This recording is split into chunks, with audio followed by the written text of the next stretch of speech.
Per tant, comencem Pixapins a l'atac.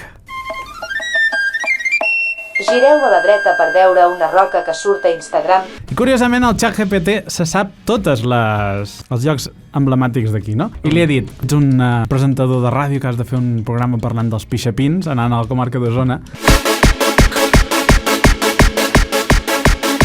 Sí, això s'ha inventat ell, ha buscat això a la veu justera. Sí, la frase aquesta és del ChatGPT, però... Però l'altre l'he creat jo, amb així també veus de merda del Kendo i tal, Locutor 1, amb to irònic i còmplice. La secció on seguim el rastre d'aquests exploradors intrèpids que s'endinsen a Osona com si fos un territori salvatge, a la recerca d'un bon selfie i una secallona d'estraper-lo. Això és com la travessa. Etapa 1. Etapa 1. Pantà de Sau. Ole! Sí, amics meus, el campament base, no falla. Ja els veus arribant amb els subs híbrids, roba del Decathlon novíssima i gossos amb nom de persona. Bruno, vine aquí, Bruno! No et mullis!